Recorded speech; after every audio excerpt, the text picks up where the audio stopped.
The telegram arrived on a Tuesday morning in April 1884, slipped under Alina Hartwell's boarding house door like a whisper of fate, and when she unfolded the thin yellow paper with trembling fingers, she read words that would shatter the careful life she had constructed in Boston. Your Uncle Samuel Hartwell, deceased, stop ranch property now, yours, stop presence required, immediately stop. Alina read it 3 times before the meaning fully penetrated, her heart hammering against her corset stays as she realized that Samuel Hartwell, her father's estranged brother whom she had never met, had left her something in a place called Cottonwood Creek, Wyoming Territory. She stood by the narrow window of her rented room, watching the busy street below where carriages clattered over cobblestones and women in fashionable bustles hurried past storefronts. Alina had lived in Boston for all 24 years of her life, working as a seamstress in a respectable shop on Tremont Street, carefully saving her wages in hopes of one day opening her own establishment. The city was everything she knew, the rhythms of urban life as familiar as breathing. The thought of the West, of wide open spaces and untamed land, filled her with equal parts terror and strange, unbidden excitement. Within a week, Alina had sold most of her possessions, packed 2 leather trunks with her most practical clothing, and boarded a train heading west. The journey took 6 days, the landscape transforming outside her window as buildings gave way to farmland, farmland to prairie, prairie to something vast and empty that made her chest feel too tight.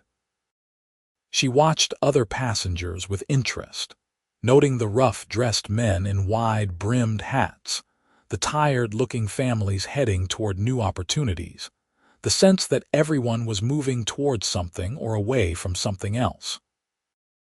The train finally stopped in a small town called Laramie, where Alina was informed she would need to take a stagecoach north to reach Cottonwood Creek.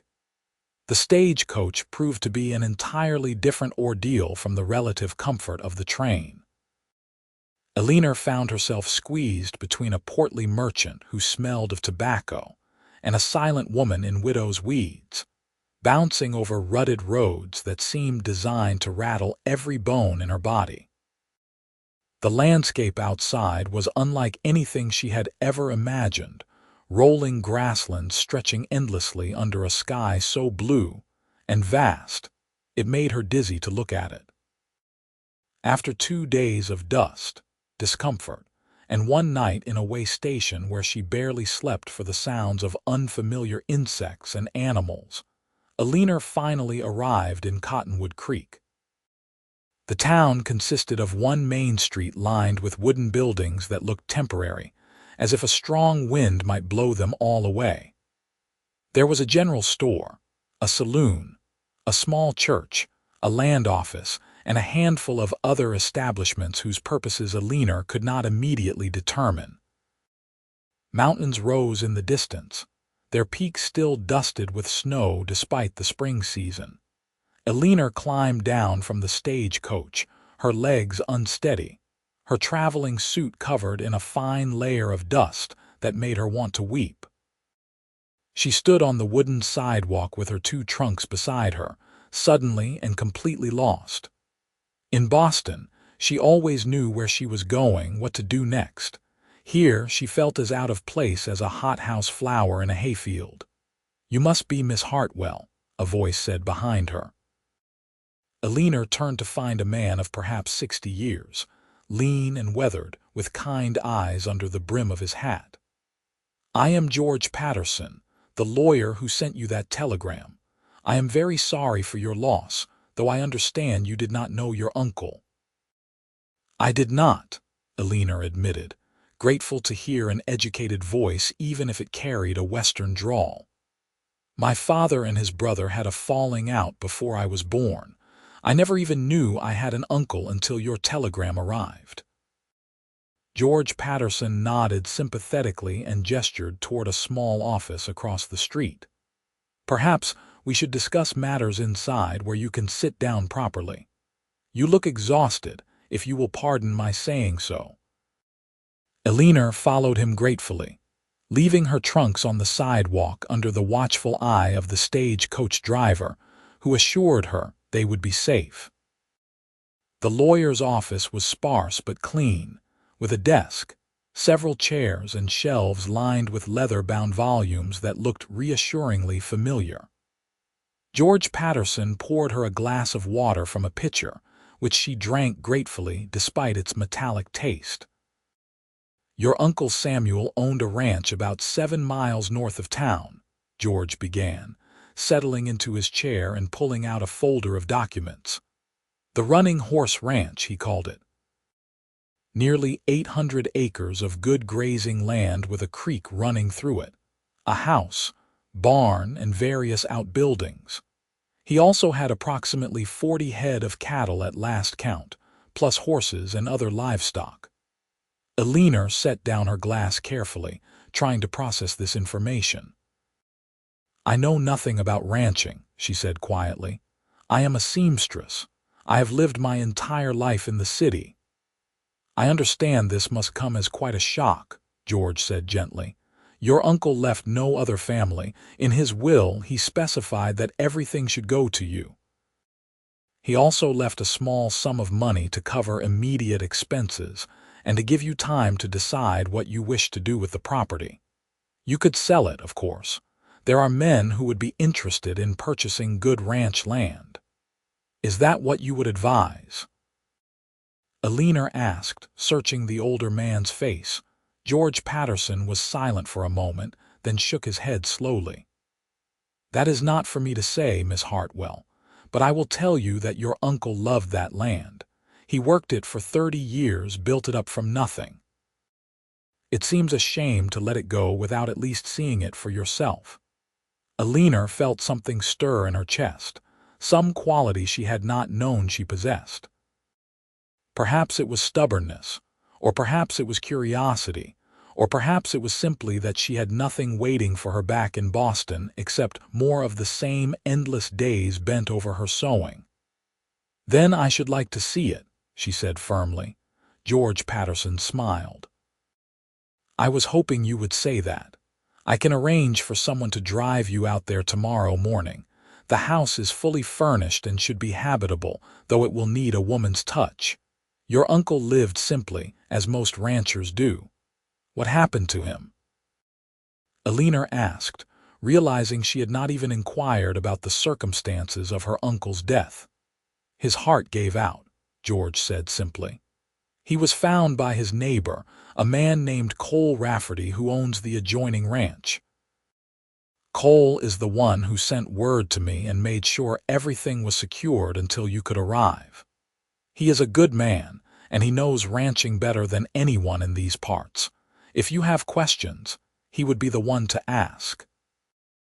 Eleanor spent that night in the town's only boarding house, a clean but austere establishment run by a stern-faced woman named Mrs. Kowalski, who asked no questions and offered no unnecessary conversation. Eleanor lay in the narrow bed, listening to the unfamiliar sounds of the western night, wondering what on earth she had gotten herself into. She thought of her small room in Boston, her friends at the dress shop, the life she had known. It all seemed impossibly far away now, like something from another lifetime. Morning came with startling brightness, sunlight pouring through the thin curtains with an intensity that made Eleanor squint. She dressed in her most practical day dress, a brown calico that already showed signs of the journey's wear, and pinned her dark hair into a simple knot at the nape of her neck. Her reflection in the small mirror looked pale and uncertain, dark eyes too large in a face that had grown thinner during the long journey west. George Patterson arrived after breakfast with a wagon driven by a young man he introduced as Timothy, who worked at the livery stable. Timothy loaded Eleanor's trunks into the wagon bed with easy strength and helped her up onto the seat with polite efficiency. As they left town, heading north on a dirt track that could barely be called a road, Alina clutched the side of the wagon and tried not to think about how far she was from anything resembling civilization. The land rolled gently around them, covered in new spring grass that rippled in the wind like water. Wildflowers dotted the landscape in cheerful splashes of yellow and purple. In the distance, she could see cattle grazing, small dark shapes against the green. Birds she could not name wheeled overhead, their cries strange and haunting. Despite her apprehension, Alina felt something loosen in her chest as she breathed the clean, sharp air. "That is the Rafferty place," Timothy said, pointing to a cluster of buildings visible off to the west. "Best-run ranch in the county. Cole Rafferty built it up from nothing over the past 10 years. Your uncle's land adjoins his to the east." Alina studied the distant buildings with interest, wondering about this Cole Rafferty who had apparently been looking after her uncle's property. George Patterson had spoken well of him, which Alina took as a good sign. They crested a low rise, and Timothy pulled the wagon to a halt. "There is the Running Horse Ranch," he said simply. Alina looked down at the property that was now apparently hers and felt her breath catch. A modest house sat near a line of cottonwood trees that marked what must be the creek. The house was built of logs with a stone chimney, a covered porch across the front, and windows that caught the morning light. Behind it stood a barn, a corral, and several smaller outbuildings. Everything looked weathered but solid, built to withstand the harsh western climate. As the wagon rolled down toward the house, Alina noticed movement near the barn. A man emerged leading a horse, tall and lean in the way of men who spent their lives working physically. He wore work-worn trousers, a faded blue shirt, and a hat that shaded his face. He tied the horse to a post and turned toward the approaching wagon, standing with a stillness that reminded Alina of a wild animal evaluating potential danger. Timothy pulled the wagon to a stop in front of the house, and the man walked over with an easy, rolling gait. As he came closer, Alina could see that he was younger than she had initially thought, perhaps 30 years old, with a face that was all sharp angles and weathered skin. His eyes, she noticed with a small shock, were an unusual gray-blue, the color of storm clouds, and they regarded her with open curiosity. "Cole Rafferty," Timothy said by way of introduction. "This is Miss Alina Hartwell, Sam's niece." Cole Rafferty removed his hat, revealing dark hair that needed cutting, and nodded respectfully. "Miss Hartwell, I am sorry about Sam. He was a good man and a good neighbor." "Thank you," Alina said, accepting Timothy's help to climb down from the wagon. Her legs felt unsteady after the ride, and she was acutely aware of how out of place she must look in her city clothes. "Mr. Patterson said you were the one who found him. I am grateful that he did not die alone." Something flickered in Cole's eyes, an emotion Alina could not quite identify. "He went peaceful, if that is any comfort. I had been checking on him regular like since he had been feeling poorly. When I came by that morning, he had passed in his sleep." There was a brief, awkward silence. Alina looked at the house, then back at Cole Rafferty. "I suppose I should see inside," she said, trying to sound more confident than she felt. "I have been keeping the place secure," Cole said, pulling a key from his pocket. "Fed the livestock, made sure nothing got damaged or stolen. The chickens are still laying, and the milk cow needs tending twice a day. I took the liberty of handling that until you arrived." Alina followed him to the house, acutely aware of Timothy unloading her trunks behind them. Cole unlocked the door and pushed it open, then stepped back to let her enter first. Alina walked into what would now be her home and felt immediately overwhelmed. The interior was dim after the bright sunlight, but as her eyes adjusted, Alina could see a large main room that served as kitchen and living area combined. A stone fireplace dominated one wall, with a rocking chair and a worn sofa arranged before it. The kitchen area held a cast iron stove, a sturdy table with 4 chairs, shelves lined with dishes and supplies, and a deep sink with a pump handle. Doors led off to what must be bedrooms and storage areas. Everything was neat but dusty, bearing the marks of a man who had lived alone. Alina ran her finger along the table and looked at the gray smudge it left. She had cleaned houses before when times were lean between sewing jobs. She could clean this one too. "It is not much," Cole said from the doorway, his voice carefully neutral, "but it is solid. Sam built it well." Alina turned to face him, squaring her shoulders. "Mr. Rafferty, I must be honest with you. I know absolutely nothing about ranching or farm life. I have lived in Boston all my life, working as a seamstress. I can sew a perfect seam and trim a hat beautifully, but I have never milked a cow or fed chickens or done any of the things that apparently need doing here." Cole studied her for a long moment, his expression unreadable. "So you will be selling then?"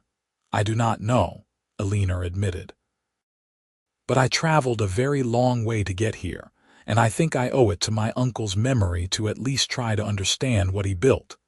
Even if I do eventually sell, I should know what I am selling."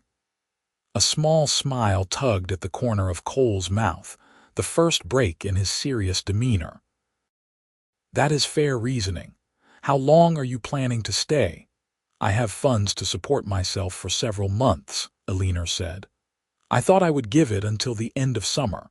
If I cannot manage by then, I will know this life is not for me." Cole nodded slowly, replacing his hat. "All right then, Miss Hartwell.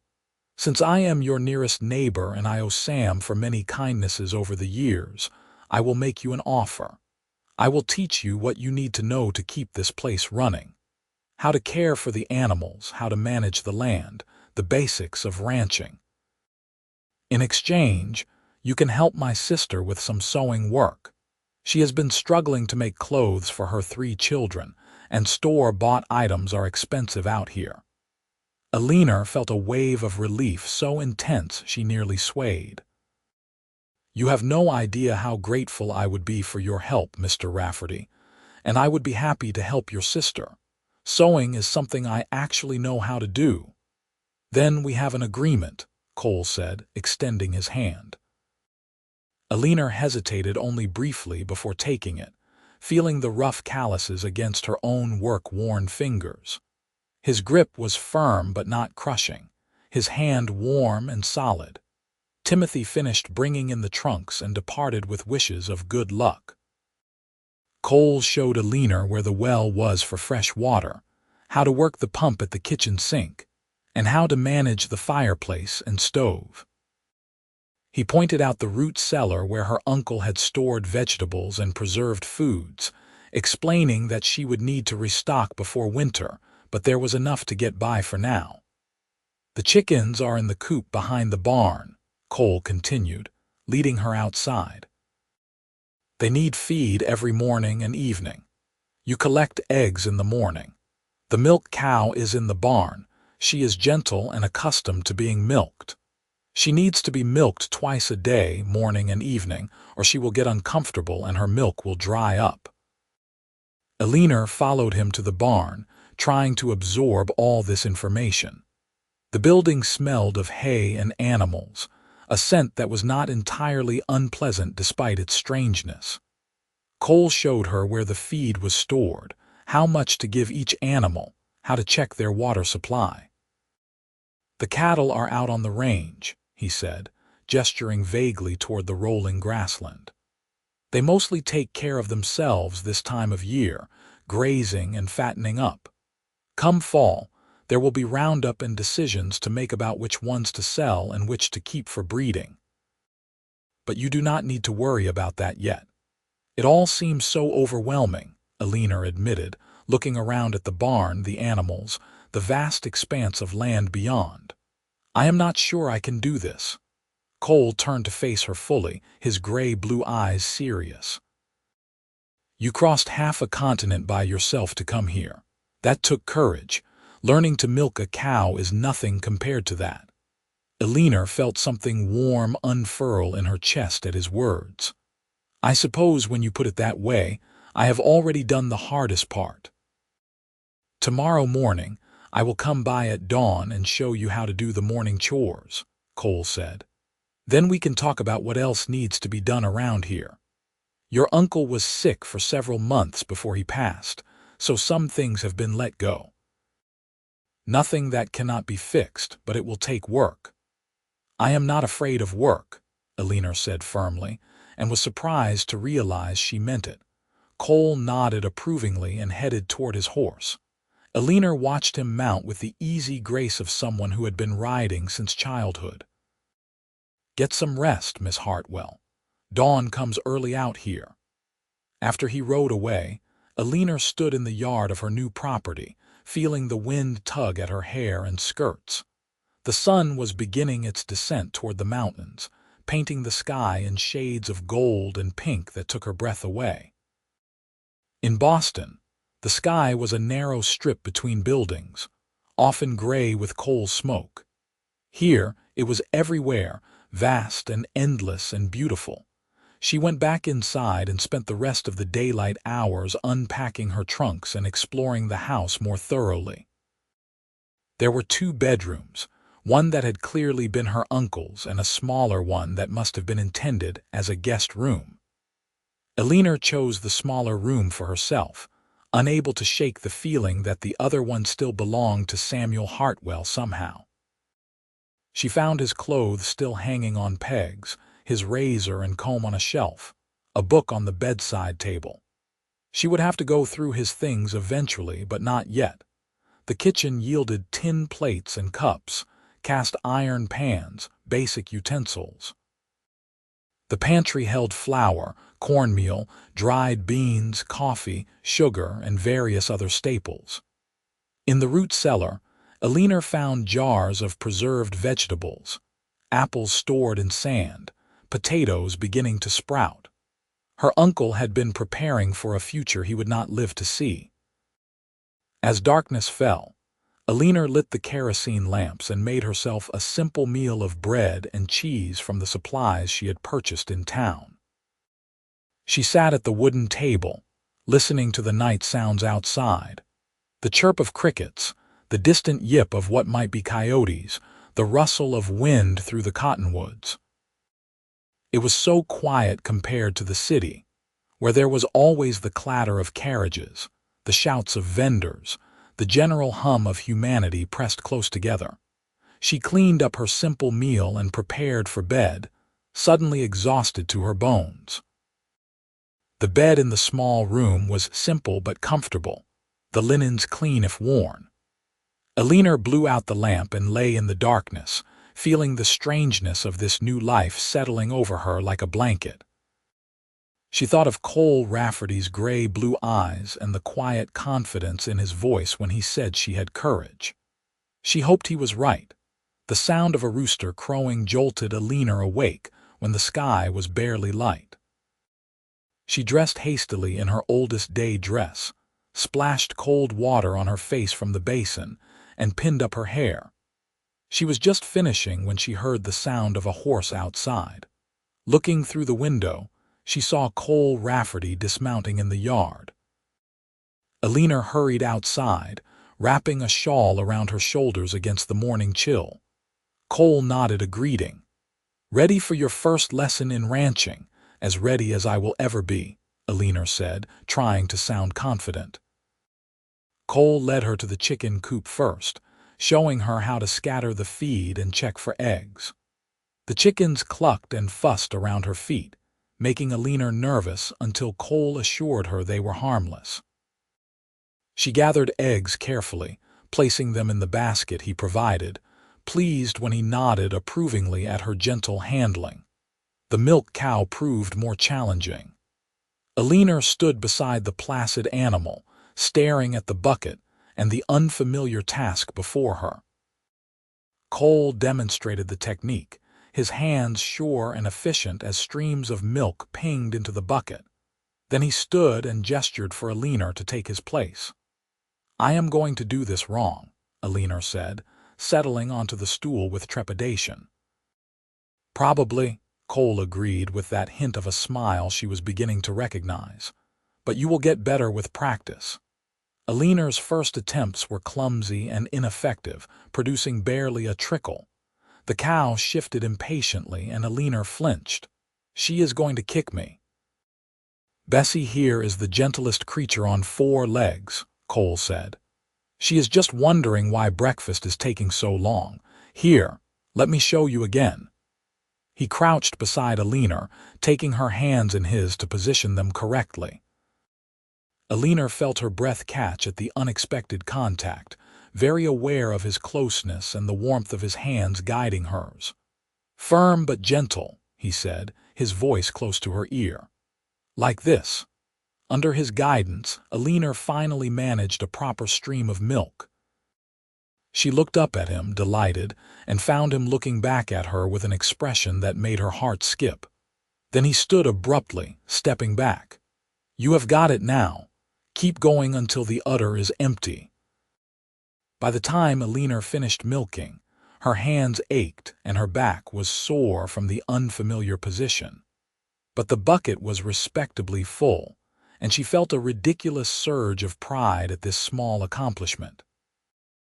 Cole showed her how to strain the milk and store it in the cool root cellar, explaining that she could make butter and cheese once she got the hang of the basics.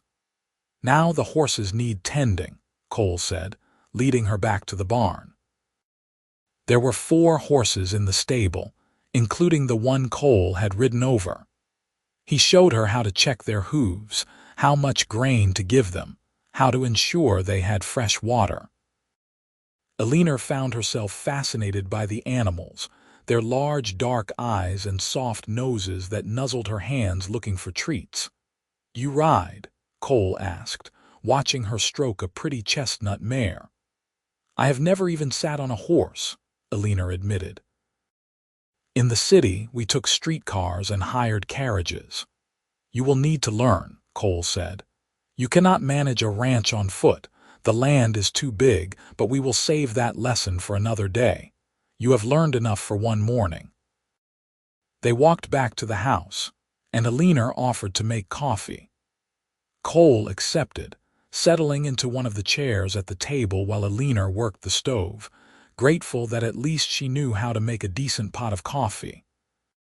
She served it in tin cups with some of the bread left from her previous night's meal, and they sat in companionable silence for a few moments. "Tell me about your uncle," Alina said finally. "What kind of man was he?" Cole considered the question, cradling his cup in his work-roughened hands. "Sam was tough but fair, the kind of man who said what he meant and meant what he said. He helped me when I was just starting out, lent me money when the bank would not, gave me advice when I needed it. He never married, never spoke much about family back east. I think he came out here to escape something the way a lot of us did." "What did you come here to escape?" Alina asked, then immediately worried she had overstepped. "Forgive me, that was too personal a question." "No, it is all right," Cole said, though his expression grew distant. "I came from a mining town in Colorado. My father died in a collapse when I was 16, and my mother passed not long after from grief and pneumonia. I worked in the mines for a few years, saved every penny, and came north looking for land to ranch. I wanted open sky and clean air, wanted to build something that would last. Your uncle understood that." "I think I understand it too," Alina said softly. "In Boston, I was just one more seamstress in a city full of them. Everything felt temporary, like I was waiting for my real life to begin. Now I am here, and this is terrifying but also exciting in a way nothing has ever been before." Cole met her eyes across the table, and something passed between them, an understanding that needed no words. Then he stood, placing his cup in the sink. "I should get back to my own ranch. Come by tomorrow afternoon around 2 o'clock. I will introduce you to my sister, and you two can discuss the sewing work." Eleanor saw him to the door and watched him ride away, then turned to survey her new domain. There was cleaning to be done, unpacking to finish, 100 small tasks to make this house feel like a home. But first, she needed to attempt milking Bessie again this evening, and the thought made her smile despite the anticipated difficulty. The days fell into a rhythm that Eleanor found surprisingly satisfying. Each morning, Cole arrived at dawn to oversee her chores, correcting her technique and offering encouragement. Eleanor learned to read the weather in the morning sky, to gauge the animals' moods, to move with purpose and efficiency. Her hands developed new calluses, and her back grew stronger. She discovered muscles she had not known she possessed, muscles that ached fiercely at first but gradually adapted to the physical demands of ranch work. On her 4th day, Eleanor walked to Cole's ranch as arranged. The distance was only about 2 miles following the creek, and the walk was pleasant in the spring sunshine. The Rafferty Ranch was noticeably more prosperous than her own, with larger buildings, more extensive corrals, and the purposeful activity of a well-run operation. Several hands worked in the distance, and Eleanor felt a flutter of nervousness at meeting new people. Cole emerged from the barn as she approached and greeted her with a nod. "Sarah is in the house. Fair warning, she's going to ask you 100 questions. She has been starved for female company out here." He led Eleanor to the ranch house, which was larger and more finished than her uncle's cabin. When they entered, a woman looked up from where she was kneading bread at a large kitchen table. She was perhaps 26 or 27, with the same dark hair as Cole and warm brown eyes that lit with immediate interest. "You must be Eleanor," Sarah said, wiping her hands on her apron and coming forward with a welcoming smile. "Cole has told me all about Sam's mysterious niece from Boston. I am so pleased to meet you."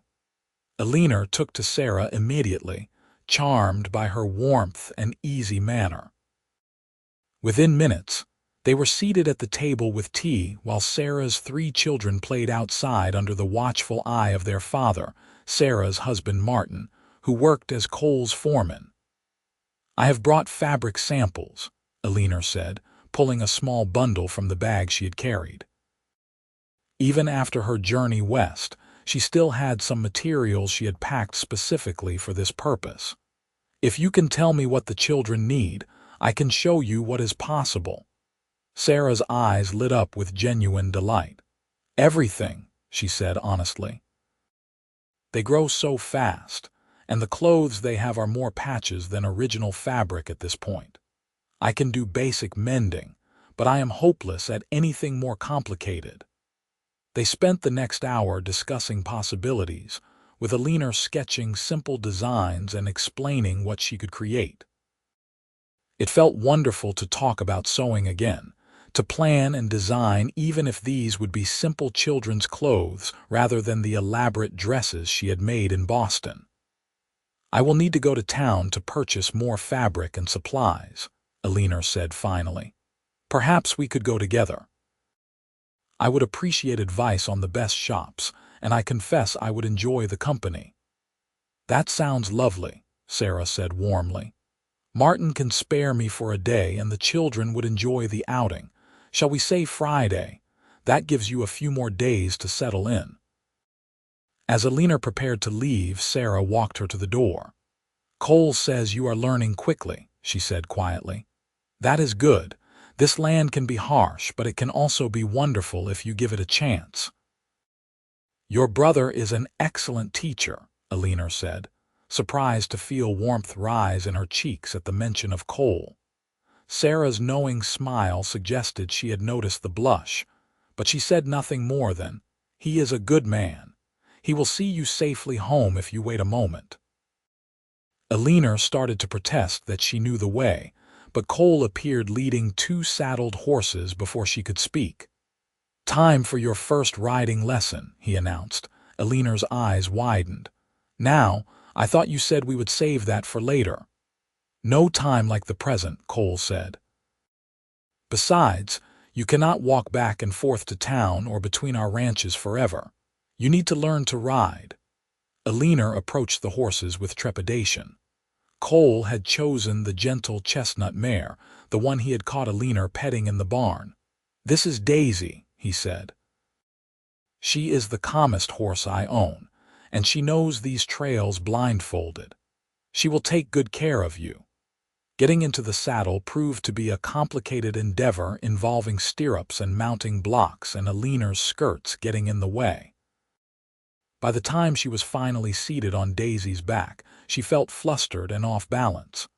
The ground seemed terribly far away. Relax, Cole said, swinging easily into his own saddle. Horses can sense fear.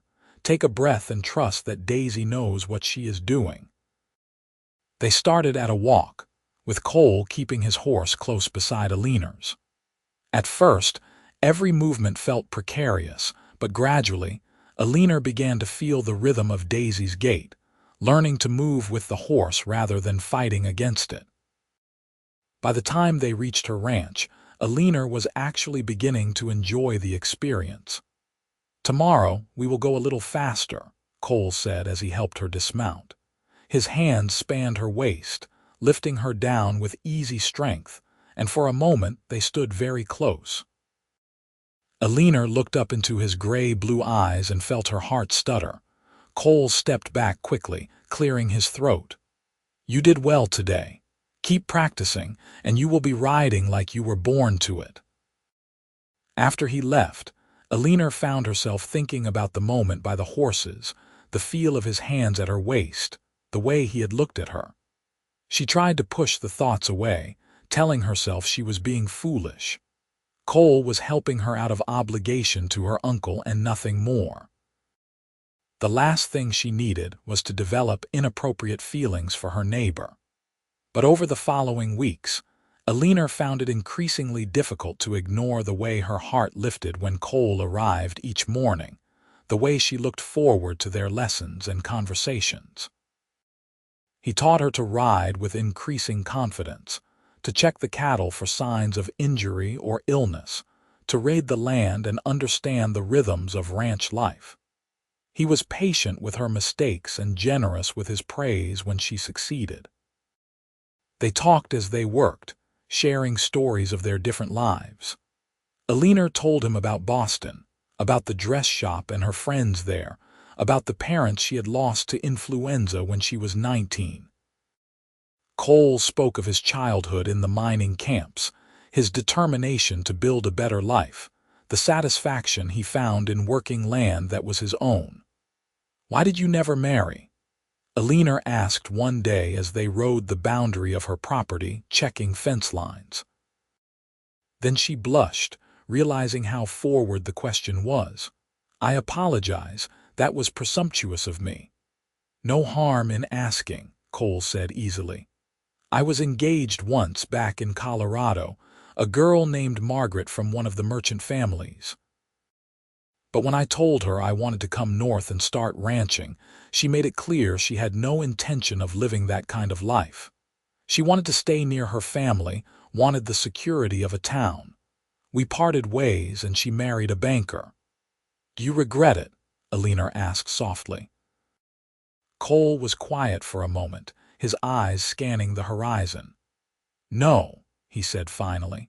She made the right choice for herself, and I made the right choice for me. We would have made each other miserable. Better to be alone than to be with someone who wants a different life than you do. Alina thought about his words often in the days that followed. She thought about what kind of life she wanted, whether she could truly build one here in this wild, beautiful place. The physical labor exhausted her, but it also energized her in a way her sedentary city work never had. She loved waking to birdsong instead of street noise, loved the vast open sky and the way the land changed with the shifting light. Friday arrived, and Alina accompanied Sarah and the children to town. The trip in Sarah's wagon was much more pleasant than Alina's first stagecoach journey. filled with Sarah's cheerful conversation and the children's excitement. In town, Sarah introduced Alina to the various shopkeepers, helping her establish credit at the general store and identify the best sources for supplies. At the dry goods store, Alina selected fabric for Sarah's children and added materials she would need for her own use. The proprietor, a sharp-eyed man named Henderson, clearly noted her purchases with interest. "You must be Sam Hartwell's niece," he said. "Word is you are planning to stay on at the ranch." "I am considering it," Alina said carefully, aware that in a small town her words would be repeated and discussed. "That is good land," Henderson said, warming slightly. "Be ashamed to see it sold off to some big outfit. Your uncle was a fair man, paid his bills on time. We would be glad to have you stay in the community." Over a simple lunch at the boarding house, Sarah confided that the town's acceptance would be important if Alina truly intended to make a life here. "They are suspicious of outsiders at first, but once you prove yourself, they will treat you as one of their own.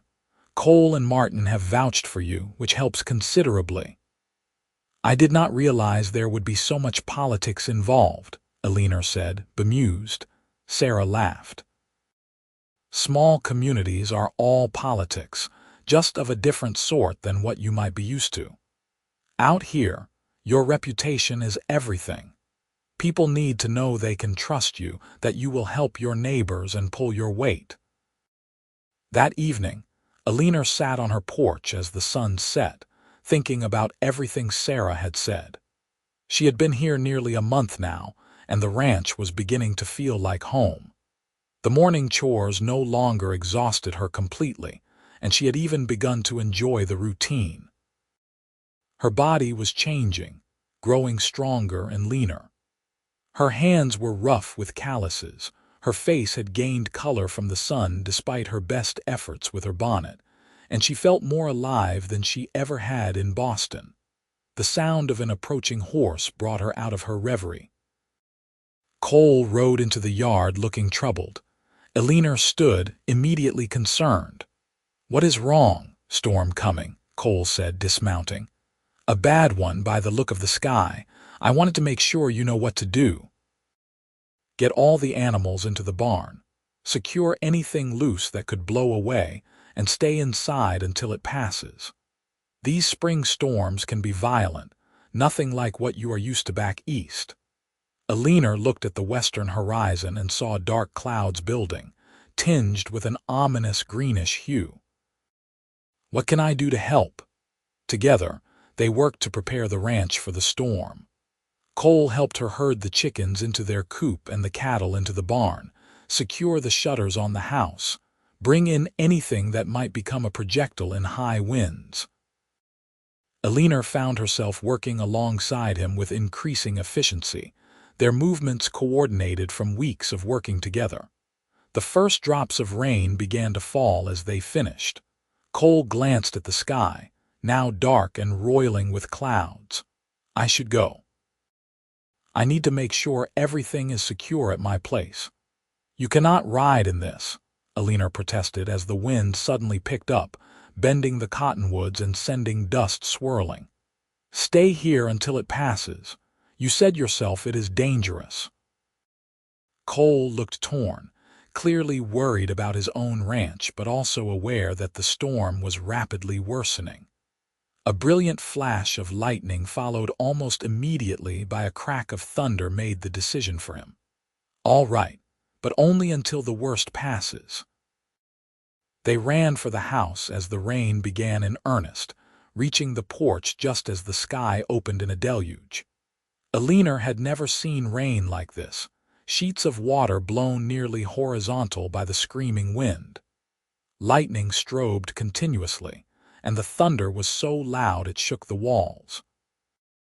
Inside, the house felt small and fragile against the fury outside. Alina lit lamps with shaking hands while Cole checked that the shutters were secure.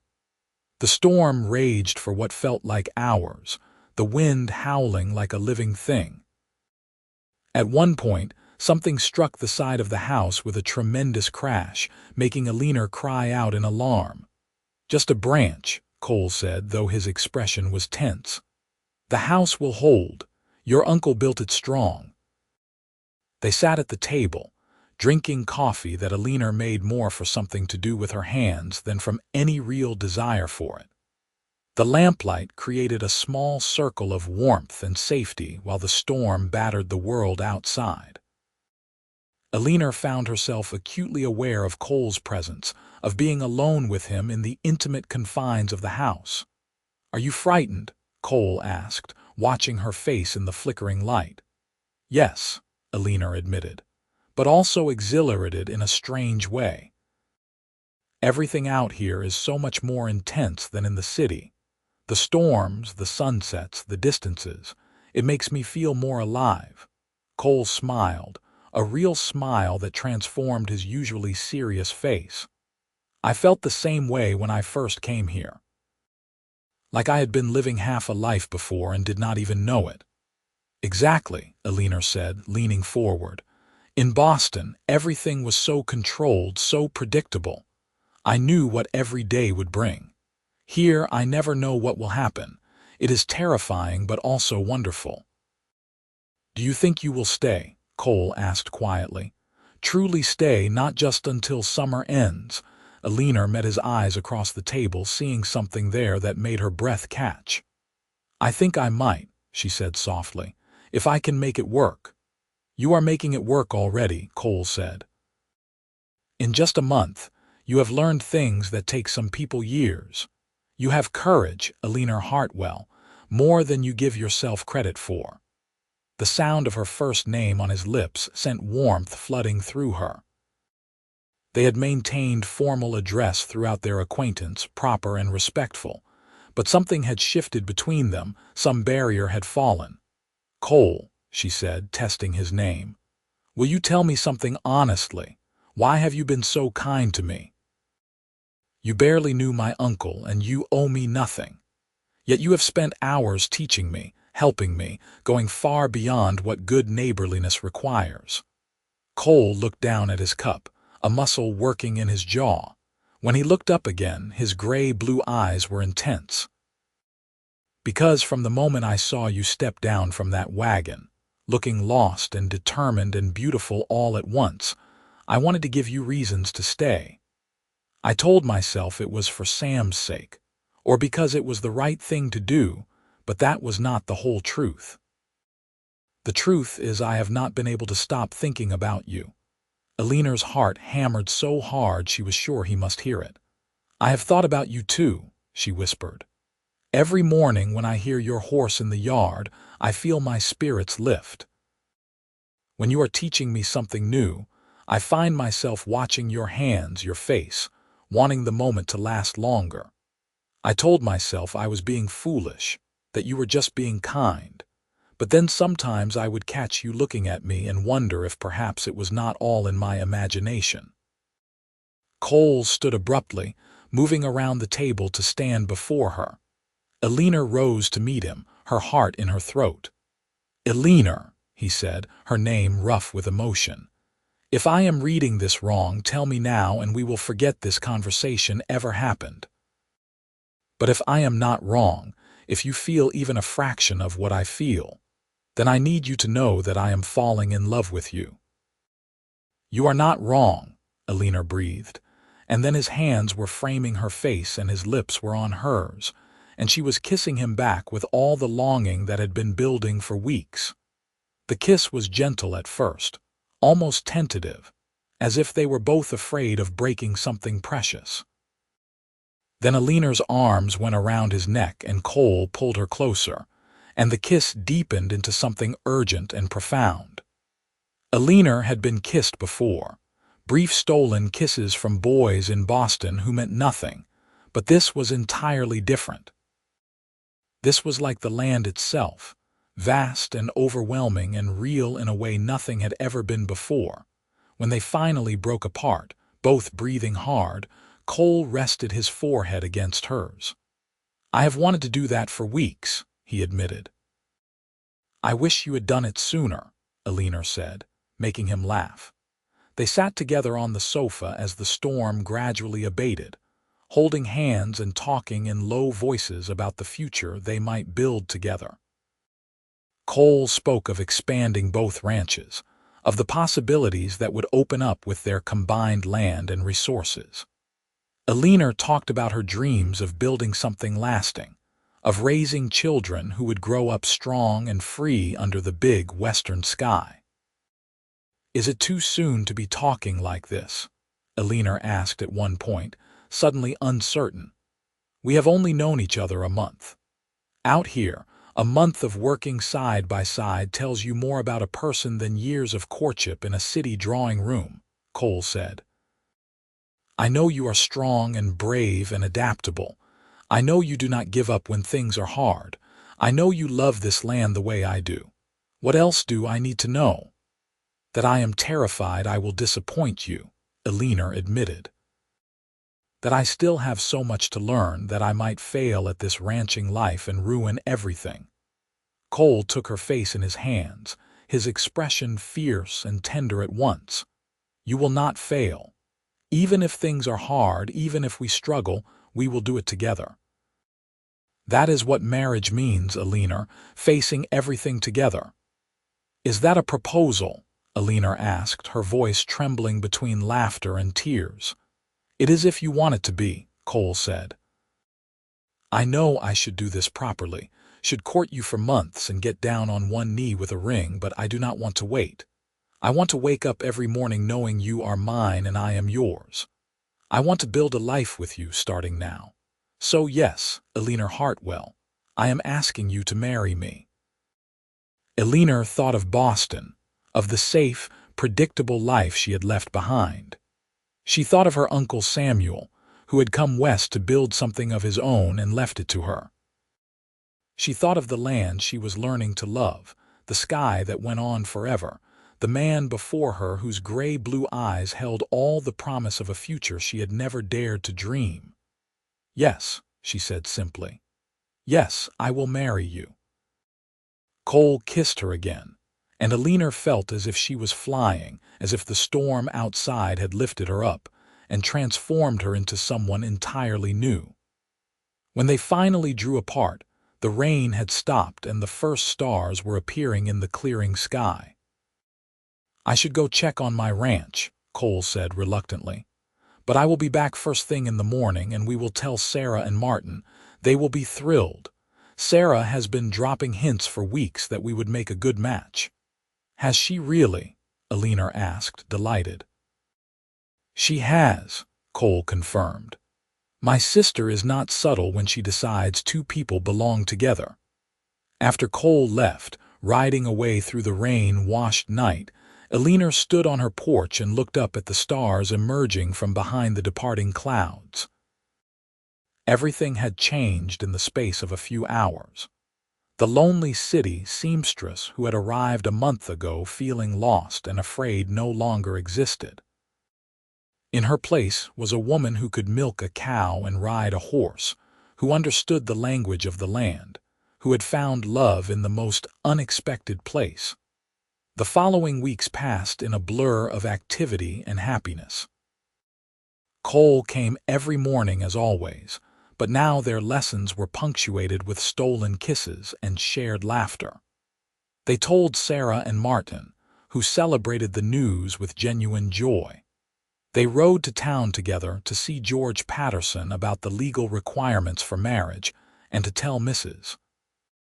Kowalski at the boarding house, who spread the news through the community with gratifying speed. The town's response was positive, confirming Sarah's prediction that Eleanor was being accepted into the community. The fact that she was marrying Cole, who was respected by everyone, certainly helped. But Eleanor also sensed that people appreciated her willingness to work hard and learn, her lack of city airs or condescension toward their rural way of life.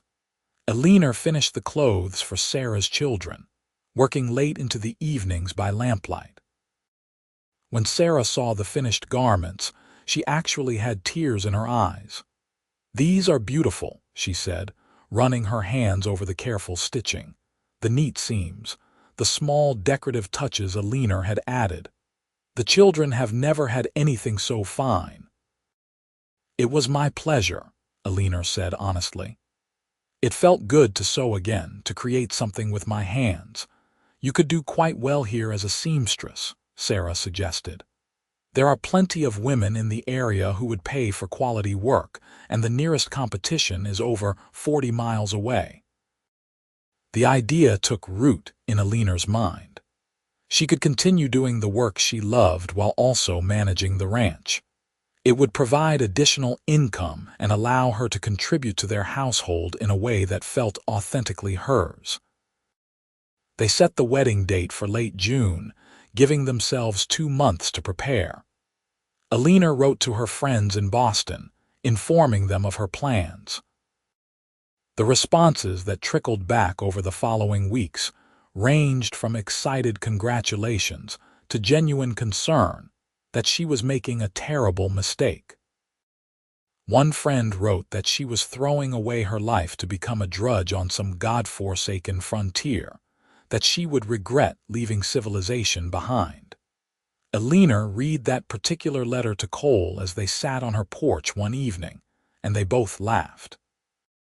"Does she think you are being held prisoner?" Cole asked. "That you could not leave if you wanted to?" "I think she genuinely cannot imagine choosing this life," Alina said, looking out at the land that was teaching her new definitions of beauty. "She sees only the hardship and the isolation, not the freedom and the possibility." "Do you ever regret it?" Cole asked, serious now. "Do you miss the city?" Alina thought about it honestly before answering. "I miss some things.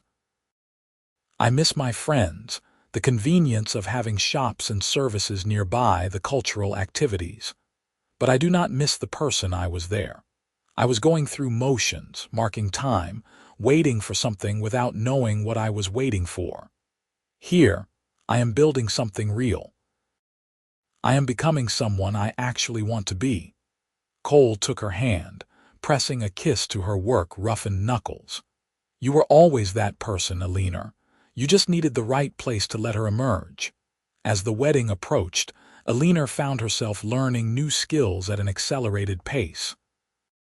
Cole taught her to shoot, insisting that anyone living on a remote ranch needed to be able to defend themselves and deal with predators.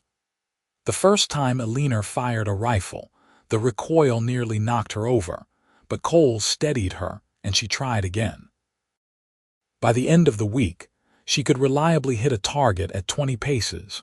She also learned the less glamorous aspects of ranch life: how to butcher a chicken, how to treat minor injuries in livestock, how to preserve food for the winter months.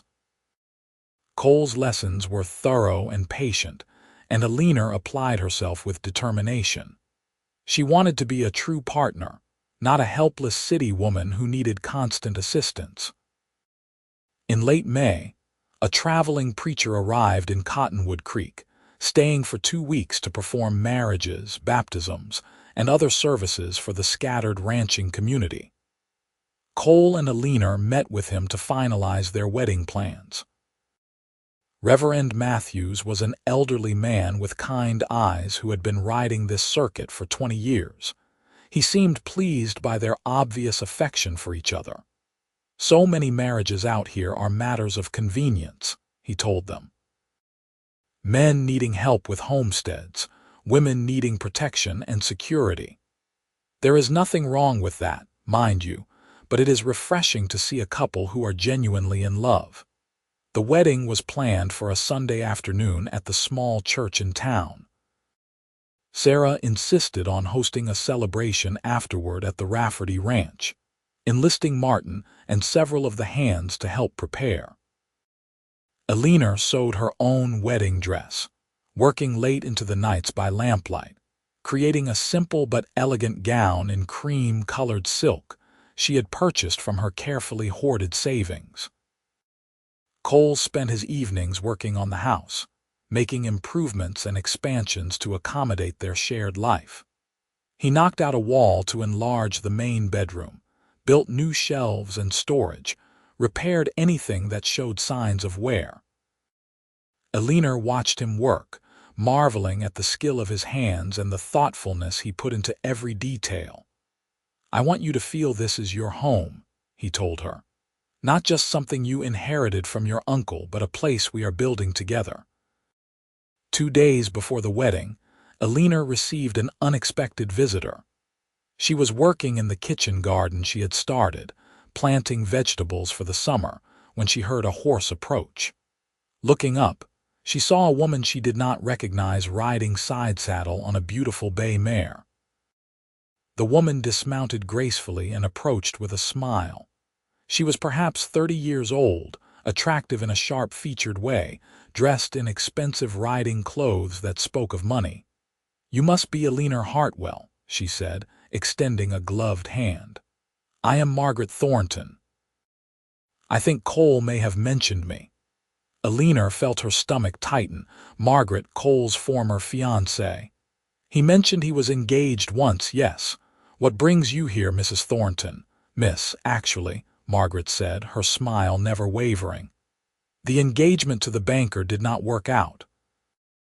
I have been living in Cheyenne for the past few years, but I recently inherited property near Laramie and decided to return to the area.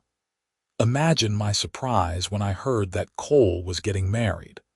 I wanted to meet the woman who finally convinced him to settle down." There was something in Margaret's tone that Alina did not like, a subtle challenge beneath the polite words. "Cole and I are very happy together," Alina said carefully. "The wedding is this Sunday." "So I heard," Margaret said, looking around the ranch with an appraising eye. "It must have been quite an adjustment for you coming from Boston to this wilderness. How brave of you to take it on." "It has been an adjustment," Alina agreed, "but a welcome one. I love this land and this life." Margaret's smile became slightly more genuine. "I underestimated that, I think. When Cole wanted to ranch, I saw only the isolation and the hardship. I could not imagine finding happiness so far from society and culture. But perhaps I was wrong. You seem to have adapted well. Was there something specific you needed, Miss Thornton?" Alina asked, wanting to end this uncomfortable conversation. "Just curiosity," Margaret said lightly. "And perhaps to see if I had made a terrible mistake years ago. But looking at you and knowing Cole, I think things worked out exactly as they were meant to. You suit each other in a way he and I never did. I wish you both every happiness." She remounted her horse and rode away, leaving Alina staring after her with mixed feelings. When Cole arrived that evening, Alina told him about the visit. His face darkened with anger. "She had no right to come here," he said tightly. "I am sorry, Alina, I had no idea she was back in the area." "Do you still have feelings for her?" Alina asked, needing to know. Cole took her hands, his eyes intense on hers. "No, whatever I felt for Margaret died years ago. She made her choice and I made mine, and I have never regretted it. You are the woman I love, the woman I want to build a life with. Margaret is part of my past, nothing more." Alina believed him, could see the truth in his eyes and the conviction in his voice. She let the matter go, refusing to allow Margaret Thornton to cast any shadow over their happiness. The wedding day dawned clear and bright, the kind of perfect June day that made everything seem possible. Alina woke in her small bedroom for the last time, looking around at the space that had been her sanctuary for the past 2 months. Tomorrow, she would wake in the larger bedroom that Cole had prepared for them, would begin her life as a married woman. Sarah arrived early to help Alina dress and arrange her hair. "You look absolutely beautiful," Sarah said, stepping back to admire the finished result. "Cole is not going to be able to take his eyes off you." The wedding party traveled to town in a small procession. Alina and Sarah in the wagon, Martin driving with the 3 children, Cole riding ahead with several of his ranch hands who had been invited to witness the ceremony. The church was small but packed with people. The entire community apparently eager to witness the wedding of Cole Rafferty and the city woman who had inherited Sam Hartwell's ranch. Alina walked down the aisle on Martin's arm, having no family of her own to give her away. Cole waited at the front of the church in his best suit, his usually shaggy hair neatly trimmed, his eyes locked on Alina with an expression that made her heart soar. When she reached his side and took his hand, everything else faded away. Reverend Matthews performed the ceremony with warm sincerity, speaking of the sanctity of marriage and the importance of partnership in the challenging frontier life. When it came time for the vows, Alina spoke hers in a clear, strong voice that surprised her. "I, Alina, take you, Cole, to be my lawfully wedded husband. I promise to stand by your side in times of plenty and times of hardship, to work alongside you to build the life we have chosen, to love you with all my heart for all the days I have been given." Cole's vows were equally heartfelt, his voice rough with emotion as he pledged his life and love to her. When Reverend Matthews pronounced them husband and wife and told Cole he could kiss his bride, the kiss was chaste and brief, mindful of the crowd of witnesses, but Alina felt its promise of all the kisses to come. The celebration at the Rafferty Ranch was joyous and lively. Sarah had outdone herself with the food, helped by several of the other ranch wives who had contributed dishes. There was roasted beef and chicken, fresh bread and butter, vegetables from the early gardens, and pies made from preserved fruit. Someone had brought a fiddle, and impromptu dancing broke out in the yard as the afternoon wore on. Alina found herself swept from partner to partner in the dancing, laughing breathlessly as various ranch hands and townspeople congratulated her and welcomed her officially into the community. But her eyes kept finding Cole across the yard, watching him laugh with his friends, seeing the way his gaze returned to her again and again. As evening approached, Cole appeared at her side and took her hand. "Ready to go home, Mrs. Rafferty?"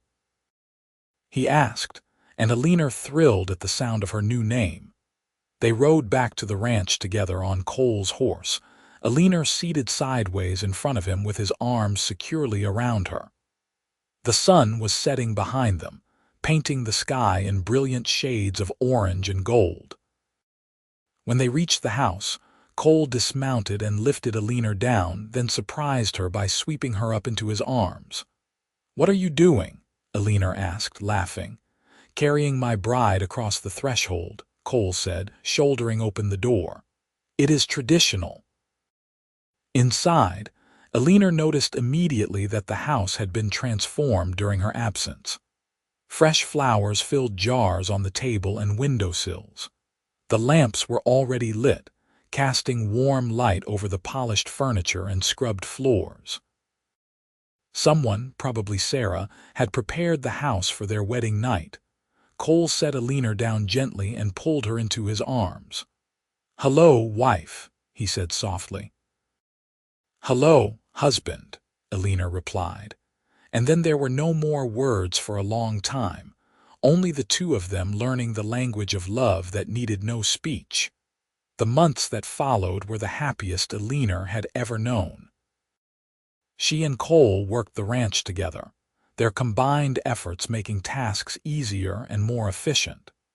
Cole brought his expertise and experience, while Alina contributed her organizational skills and willingness to try new methods. They experimented with different crops in the kitchen garden, improved the irrigation from the creek, and gradually expanded their herd. In late summer, they attended the first roundup together, Alina riding alongside Cole to help sort and brand the cattle. It was hard, dusty, exhausting work, but Alina found herself exhilarated by the challenge and proud of her ability to contribute meaningfully. The other ranchers, initially skeptical of the city woman's abilities, began to treat her with respect as they saw her competence. Alina also began to establish herself as a seamstress, taking on commissions from women throughout the area. Word spread quickly that quality work could be obtained from Mrs. Rafferty, and Alina found herself with more orders than she could easily manage. The extra income was welcome, but more than that, Alina enjoyed the creative outlet and the social connections the work created. In September, Alina realized she had not had her monthly courses in over 2 months. She told Sarah before she told Cole, needing another woman's confirmation of what she suspected. Sarah's delighted reaction confirmed Alina's hopes. She was pregnant. Cole's response when she told him that evening surpassed all her expectations.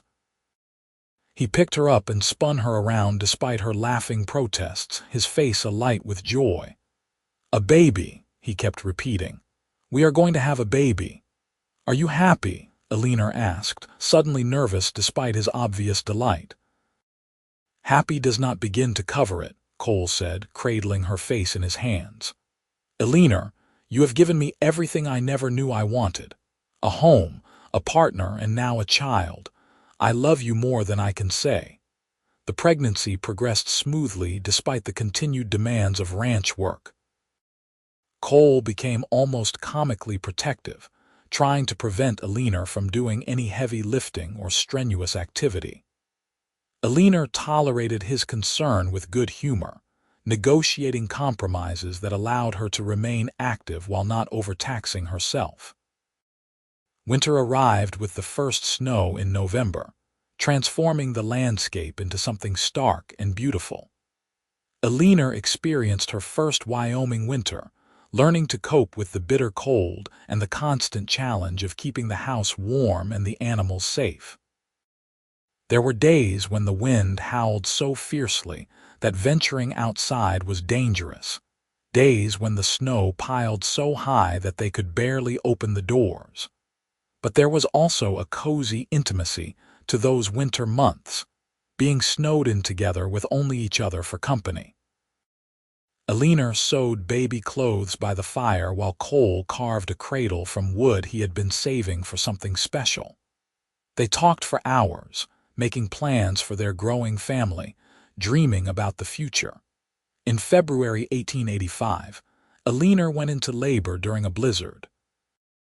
Cole rode through the storm to fetch the midwife, a capable woman named Mrs. Henderson, who had delivered most of the babies in the county. Sarah arrived shortly after despite the weather, refusing to let Alina go through childbirth without another woman present. The labor was long and difficult, lasting through the night and into the following morning. There were moments when Alina was certain she could not continue, when the pain was so intense she cried out for relief that could not come. But Sarah held her hand and coached her breathing, and Cole stayed close despite the midwife's initial objections. And finally, as the storm outside began to clear, Alina heard the thin, furious wail of her child. "A boy," Mrs. Henderson announced, placing the squirming, red-faced infant on Alina's chest. "A healthy, strong boy." Alina looked down at her son, at his tiny, perfect features and his shock of dark hair, and felt her heart expand beyond all imagining. Cole leaned over them both, his eyes wet with tears, touching the baby's small hand with reverent gentleness. "What should we name him?" Cole asked. "Samuel," Alina said immediately. "After my uncle who brought me here and gave me this life." Cole nodded, smiling through his tears. "Samuel Rafferty. It is perfect." Little Samuel proved to be a robust baby with healthy lungs and an insistent appetite. Alina took to motherhood with the same determination she had brought to learning ranching, though she found it infinitely more exhausting than any physical labor. The sleepless nights, the constant feeding and changing, the worry over every little cough or cry, were more challenging than she had anticipated.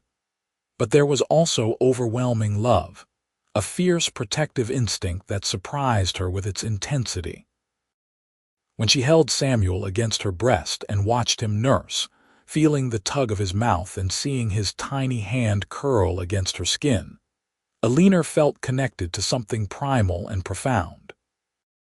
Cole proved to be a devoted father, walking the floor with Samuel when he was fussy, changing diapers without complaint, helping Alina whenever she needed rest. Their partnership, already strong, deepened further as they navigated the challenges of caring for an infant while maintaining the ranch. Spring arrived, bringing new life to the land and new energy to their household.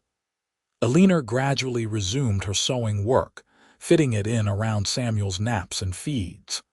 Sarah came by frequently, delighted to have a baby to fuss over, offering advice and assistance that Alina gratefully accepted. In May, a letter arrived from Boston forwarded from Alina's old address. It was from her closest friend, Catherine, whom Alina had not heard from in months. Catherine wrote that she had finally saved enough money to open her own dress shop and wanted to know if Alina would consider returning to Boston to be her partner. Alina read the letter twice, then set it aside. A year ago, such an offer would have been her dream come true. Now it felt like something from another life, an opportunity that had come too late or perhaps at exactly the wrong time. "What does your friend say?" Cole asked that evening, noticing the letter on the table. Alina explained the offer, watching Cole's face carefully. "What do you think?" she asked. "I think it is your decision," Cole said carefully. "If you want to return to Boston to pursue your dressmaking career, I would not stand in your way. I would come with you if that is what you wanted." Alina heard what he was not saying, the fear beneath the careful neutrality. "Cole," she said gently, "do you really think I would leave here? Leave you and Samuel and the life we have built?" "It is a good opportunity," Cole said. "Better than anything you could have here. I do not want you to feel trapped, to wake up one day and resent me for holding you back." Alina moved to sit beside him, taking his hand. "This is not holding me back. This is moving forward, building something real and lasting. Yes, I could have a dress shop in Boston, but I would be alone. Here, I have you and Samuel, this land, this community. I have more than I ever dreamed possible. Why would I give that up?" "So you will say no?" Cole asked, relief evident in his voice. "I will say no," Alina confirmed, "and I will not regret it. This is my home now, Cole. You are my home." The years that followed brought both challenges and joys in equal measure. Samuel grew into a sturdy, adventurous toddler who loved following his father around the ranch. Alina became pregnant again, delivering a daughter they named Rose in the spring of 1887. 2 years later, another son, whom they named Henry, completed their family. The ranch prospered under their joint management.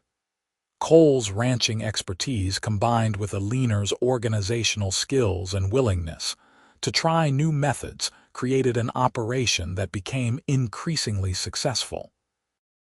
They were able to expand their holdings, purchasing additional land when it became available, increasing their herd, building a larger barn, and improving the house. Alina's sewing business also flourished. She gained a reputation throughout the territory for quality work and reasonable prices. Women traveled considerable distances to commission dresses, alterations, and specialty items.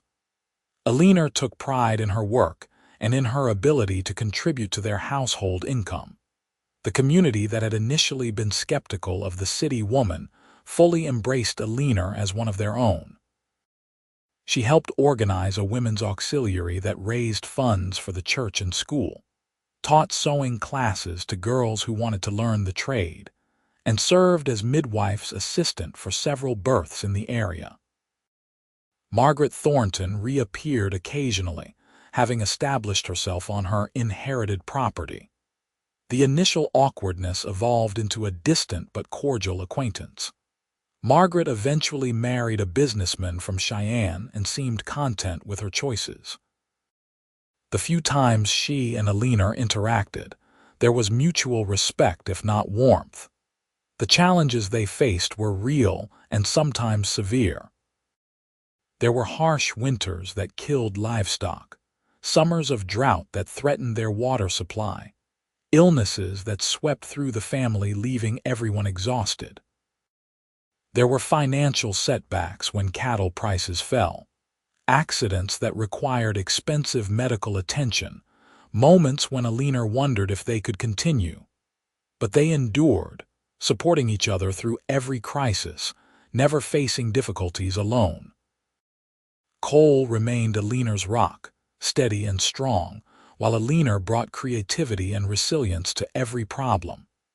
Together, they built not just a ranch but a partnership that deepened with every passing year. In 1890, when Samuel was 5 years old, they enrolled him in the new schoolhouse that had been built in Cottonwood Creek. Alina felt the tug of maternal anxiety watching her son ride away with Cole for his first day, but also pride in the confident, capable boy he was becoming. Rose would join him the following year, and eventually Henry after that. The children grew up surrounded by the beauty and harshness of the land, learning to ride and work and appreciate the life their parents had built. Samuel showed early aptitude for ranching, following Cole everywhere and asking endless questions. Rose inherited her mother's creative nature, spending hours with Alina learning to sew and design. Henry was still too young to show definite inclinations, but he was curious about everything and fearless in his explorations. On a summer evening in 1892, Alina stood on the porch of her home watching the sun set behind the mountains. Cole came up behind her, wrapping his arms around her waist and resting his chin on her shoulder. The sounds of their children playing in the yard drifted on the warm breeze. "Happy?" Cole asked, the question he had asked her so many times over the years. "Impossibly happy," Alina replied, leaning back against his solid warmth. "Sometimes I still cannot believe this is my life. That frightened city seamstress who arrived here 8 years ago feels like a completely different person." "She was not so different," Cole said. "Just waiting for the right place to bloom. You were always strong, Alina.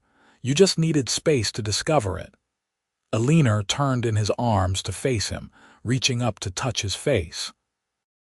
There was silver threading through his dark hair now, lines around his eyes from squinting into the sun, but he was still the man who had taught her to love this land and who had loved her in return. "I never thanked you properly," she said softly. "For taking a chance on me, for being patient while I learned, for seeing something in me that I did not see in myself." "You never needed to thank me," Cole replied. "You gave me far more than I ever gave you. You gave me a family, a true home, a reason to build something lasting. Everything good in my life stems from the day you arrived." They kissed as the sun painted the sky in shades of gold and crimson, their children's laughter a joyful soundtrack. Later, they would go inside and have dinner together as a family, would tuck the children into bed with stories and kisses, would hold each other in the darkness and be grateful for another day of their shared life. The years continued to unfold, bringing new challenges and new joys. Samuel grew tall and capable, taking on more ranch responsibilities as he entered his teenage years. Rose discovered a talent for drawing and painting in addition to her sewing skills, decorating the house with landscapes and portraits that captured the beauty of their surroundings. Henry proved to be the family scholar, devouring every book they could acquire and dreaming of attending university someday. Alina maintained her sewing business, though she scaled back as the children grew older and required less constant supervision. She trained several younger women in the craft, passing on the skills that had served her so well. Her reputation extended beyond Cottonwood Creek, and she occasionally received commissions from as far away as Cheyenne and Denver for specialty garments. Cole continued to be the steady center of their family, the one who could fix anything, solve any problem, provide the wisdom born of experience and hard-won knowledge. His hair went fully gray by his 40th birthday, but he remained strong and vital, still capable of putting in a full day's work alongside his hired hands. In 1895, tragedy struck when a fire broke out in the barn during a lightning storm. Cole and several hands managed to get all the animals out safely, but Cole suffered burns on his hands and arms fighting the blaze. Alina tended his injuries with the skill she had developed over years of frontier nursing, staying up through the night to change his bandages and monitor for signs of infection. The burns healed slowly and left scars, but Cole recovered fully. The barn was rebuilt within months with help from neighboring ranchers who came together in the community spirit that defined frontier life. Alina was moved to tears by the outpouring of support, the way people she had known for years showed up with lumber and labor, asking nothing in return. "This is what you were trying to tell me all those years ago," Alina said to Sarah during the barn raising. "About community and belonging. I understand it now in a way I could not have then." Sarah, now in her 40s with grown children of her own, smiled and squeezed Alina's hand. "You are one of us, Alina. You have been for years. You earned your place here through hard work and dedication, and no one will ever question that you belong." In 1898, when Alina was 38 years old and Cole was 44, they celebrated their 14th wedding anniversary with a party at the ranch. Friends and neighbors came from throughout the county, filling the house and yard with laughter and music. Samuel, now 13, helped his father manage the preparations. Rose, at 11, assisted her mother in preparing food.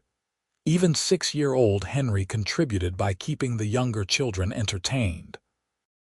As Alina looked around at the gathering, at the life they had built, and the community they were part of, she felt profound gratitude. She thought of her Uncle Samuel, whom she had never met, whose death had brought her to this place. She hoped he knew somehow that his legacy lived on, that the ranch he had built with his own hands was thriving under her stewardship. "What are you thinking about?" Cole asked, finding her standing alone on the porch for a moment of quiet.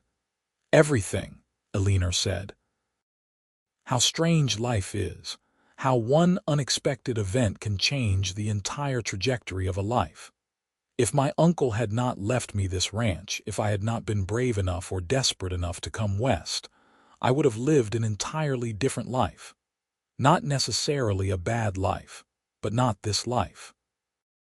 "Do you ever wonder about that other life?" Cole asked. "The one where you stayed in Boston?" "Sometimes," Alina admitted. "But I do not wish for it. This life, with all its hardships and uncertainties, is infinitely richer than anything I could have had there. I have loved deeply and been deeply loved. I have built something lasting with my own hands. I have raised children who are strong and capable and kind. What more could I ask for?" "Nothing," Cole said, pulling her close. "You have made my life complete, Alina Rafferty. Every day with you is a gift." The years continued their steady march forward. The children grew and began to forge their own paths. Samuel, at 18, announced his intention to expand into horse breeding, seeing an opportunity to diversify the ranch's income. Cole supported his son's ambition, helping him acquire foundation stock and learn the intricacies of selective breeding. Rose, at 16, surprised everyone by asking to attend a finishing school in Denver. Alina's initial reaction was hurt that her daughter wanted to leave, but Cole helped her understand that Rose needed to explore the wider world before deciding where she belonged. They sent her with love and letters of introduction, staying in touch through weekly correspondence. Henry, at 11, continued to excel academically and spoke of becoming a teacher or perhaps a lawyer. Aliner and Cole encouraged his studies while also ensuring he learned practical ranching skills. "No matter what path you choose," Cole told his youngest son, "you should understand the land and how to work it. That knowledge will serve you all your life." In the fall of 1900, Rose returned from Denver changed but not fundamentally different. She had gained polish and confidence, had experienced the cultural opportunities of city life, but she came home because she wanted to, not because she had no other options. "I thought I might want to stay in Denver," Rose confided to her mother. "It is exciting and there are so many opportunities. But I kept thinking about here, about the sky and the mountains and having room to breathe. I realized that this is where I belong." Aliner understood completely, remembering her own journey from city to countryside and the gradual recognition that she had found her true home. "You can always change your mind," Aliner assured her daughter, "but I am glad you are here. I have missed you terribly." Rose resumed her painting and sewing, combining both talents to create decorated textiles and needlework pictures that found an enthusiastic market. She set up a small studio in one of the ranch outbuildings, spending hours creating works that captured the beauty of their surroundings. The new century brought changes to the territory and the nation. Wyoming had achieved statehood in 1890, bringing increased stability and development to the region. The railroad expanded, making travel easier and opening new markets for ranch products. Towns grew larger and more established, though Cottonwood Creek remained relatively small and close-knit. Aliner and Cole watched these changes with mixed feelings, appreciating the improvements while also feeling nostalgic for the wilder, more untamed era they had known. "Progress is inevitable," Cole philosophized. "The best we can do is adapt and try to preserve what is good about the old ways." In 1903, Samuel married a rancher's daughter named Catherine from a neighboring county. The wedding was a joyous affair that brought together families from throughout the region. Aliner felt the bittersweet pang of watching her first child establish his own household, even though Samuel and Catherine would be living on the ranch in a newly built house Cole had helped his son construct. Within a year, Samuel and Catherine announced they were expecting their first child. The news filled Aliner with joy and a sense of continuity, the knowledge that another generation would carry on what she and Cole had built.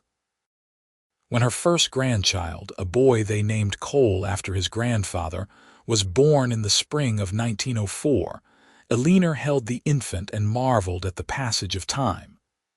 "I am a grandmother," she said wonderingly to Cole. "When did I become old enough to be a grandmother?" "You are not old," Cole insisted, though his own hair was now completely white and his movements had slowed somewhat. "You are seasoned like good leather." Aliner laughed at the comparison, recognizing it as high praise from a rancher. "Seasoned like good leather. I will take that as a compliment." Rose married in 1905 at the age of 22, choosing a schoolteacher named Daniel who had come to Cottonwood Creek from Pennsylvania. Aliner liked Daniel immediately, appreciating his intelligence and the obvious adoration he had for Rose. They settled in town where Daniel taught, but visited the ranch frequently, and Rose continued her artwork from a studio in their home. Henry, now 16, remained undecided about his future but was leaning toward law. He had the temperament for it, Cole observed. Logical, articulate, passionate about justice. Aliner and Cole began setting aside money to send him to university, determined that their youngest should have every opportunity to pursue his dreams. In the summer of 1908, Aliner turned 48 and Cole turned 54. They marked the occasion quietly, riding out to a favorite spot on the ranch where the creek widened into a small pool. They dismounted and sat on the bank, watching the water flow past and the clouds drift overhead. 24 years, Alina said. We have been married for 24 years. It seems impossible that so much time has passed. The best years of my life, Cole said simply. Every single one of them. Alina leaned against his shoulder, feeling the solid warmth of him, the steady beat of his heart. His body had changed over the years, grown thicker and less flexible, but she loved him exactly as he was. You ever think about the future? About what happens when we are too old to manage the ranch anymore? Sometimes, Cole admitted. But I figure Samuel will take over more and more of the daily operations. This land will stay in the family, passed down to his children and their children. That is what we have been building toward all these years, is it not? Something that will last beyond our own lives. Yes, Alina agreed. That is exactly what we have been building. They sat in comfortable silence, holding hands, watching the afternoon light paint everything gold. Alina thought about the frightened young woman who had arrived in Wyoming territory over 2 decades ago, knowing nothing and fearing everything.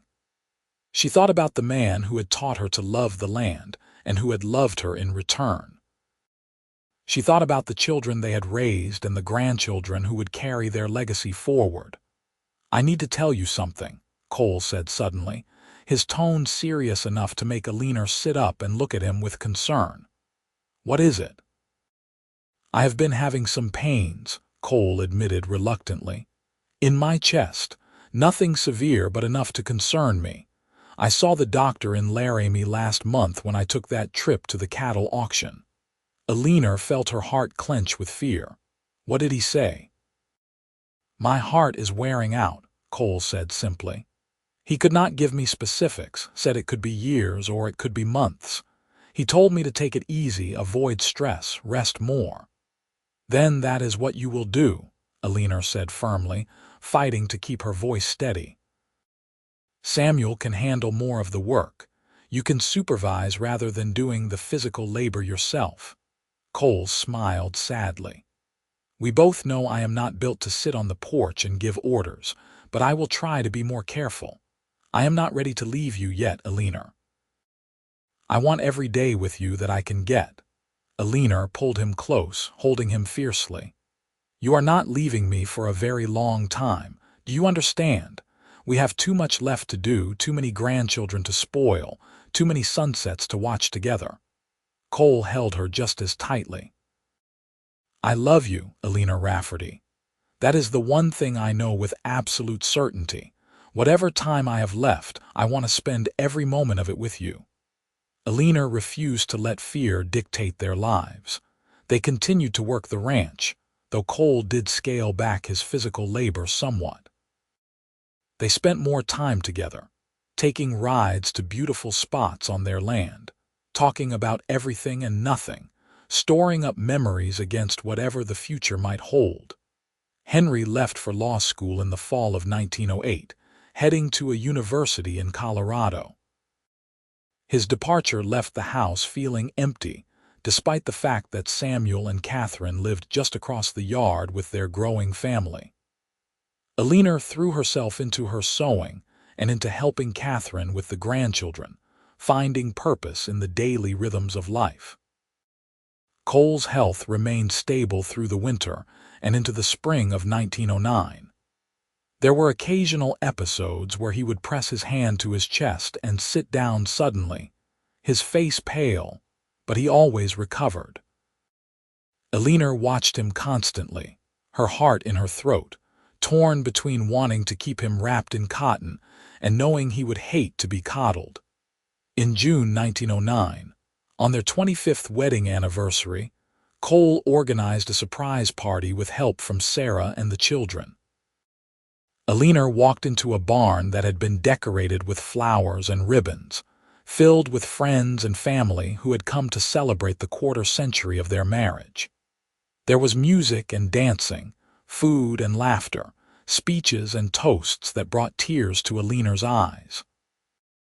25 years ago, I married the bravest woman I ever met, Cole said in his speech, his voice strong and clear. She came from the city knowing nothing about this life, but she learned and she adapted, and she built something magnificent. She gave me a family, a true home, a reason to be grateful every day. Alina, you are the best thing that ever happened to me, and I would marry you all over again in a heartbeat. Alina stood and went to him, kissing him in front of everyone, not caring who saw. I would marry you again too, she said. Every single time in every possible life. You taught me who I really was, Cole Rafferty. You gave me the space to become myself. The party continued late into the night, with friends eventually departing and family lingering. Samuel stood and made a toast. To my parents, who showed me what a real partnership looks like. Everything I know about love and commitment, I learned from watching you two work together, support each other, and never give up. Thank you for the example you set. Rose added her own tribute, speaking of the creativity and courage her mother had demonstrated, the way she had built multiple careers while also raising a family. Henry, home from university for the summer, talked about his father's integrity and strength, the way he treated everyone with respect regardless of their station. After everyone had finally gone to bed, Alina and Cole sat together on their porch, watching the stars emerge. This was a perfect day, Alina said softly. Thank you for arranging it. You deserve to be celebrated, Cole said. You deserve to know how much you are loved and appreciated. They sat in comfortable silence for a while, then Cole spoke again. Alina, if something happens to me, I need you to promise me something. Do not talk like that, Alina protested. Please just listen, Cole insisted. If I die before you, I need you to promise that you will keep living, really living, not just existing. You have so much still to offer, so much more to do. Promise me you will not shut yourself away in grief. Cole, Alina said, tears streaming down her face. Promise me, he repeated firmly. I promise, Alina whispered, but you have to promise me the same thing.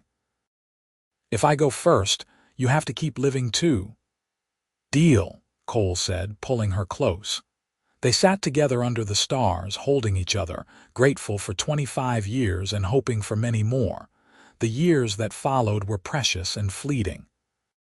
Cole's health continued its gradual decline, with good days and bad days, but an overall trajectory that could not be denied. Alina learned to read the signs, knowing when he needed to rest, when pain was shadowing his eyes even if he would not admit it. They made the most of the time they had. They took trips to places they had never seen, within the limits of Cole's stamina. They visited Henry at university and were proud to see him thriving in his studies. They spent long hours with their grandchildren, telling stories and passing on family history. In the fall of 1912, Cole's condition worsened noticeably. The doctor confirmed what they both already knew. His heart was failing, and there was nothing medical science could do. He might have months or he might have only weeks. Cole insisted on continuing to work despite Alina's protests. I will not spend my last days lying in bed waiting to die, he said firmly. I will work this land until I cannot any more. That is who I am, Alina. She understood because she understood him, had understood him from nearly the first moment they met. So she worked alongside him, matching her pace to his slower one, ready to steady him if he faltered, determined that whatever time they had left would be spent together. On a clear morning in November 1912, Cole asked Alina to ride out with him to their favorite spot by the creek. The autumn air was crisp and cool. The leaves on the cottonwoods turned gold and beginning to fall. They dismounted and sat on the bank as they had done so many times before. It is beautiful, is it not? Cole said, looking around at the land they had worked for almost 3 decades. Everything we built, everything we created, it will go on after we are gone. After we are gone, Alina echoed, not for a long time yet. Cole took her hand. "Eleanor, I need you to listen to me. I am dying. We both know it. I probably have days rather than weeks at this point. I can feel myself getting weaker." Eleanor started to protest, but he squeezed her hand. "Let me say this while I still can. You have been the joy of my life, the best thing that ever happened to me. Marrying you was the smartest thing I ever did. Watching you grow and thrive out here, watching you become the incredible woman you were always meant to be, has been my greatest privilege." Tears were streaming down Eleanor's face, but she forced herself to listen. "You taught me everything," she managed to say. "You showed me who I could be." "No," Cole said gently. "You always had that strength inside you. I just helped you find it. Now you need to keep being strong for our children and grandchildren, for yourself. You have so much life left to live, Eleanor. Do not waste it grieving for me." "How can I not grieve for you?" Eleanor asked brokenly. "You are my heart, Cole. You are my everything." "And I will always be with you," Cole said, touching her chest above her heart. "Right here. Every sunset you watch, every decision you make about the ranch, every time you hold a grandchild, I will be there. You just have to remember to look for me." They sat together as the sun climbed higher, talking about everything and nothing, saying things that needed to be said and things that did not need words. When they finally rode back to the ranch, Eleanor knew with terrible certainty that their time was running out. That night, as they lay in bed together, Cole pulled Eleanor close.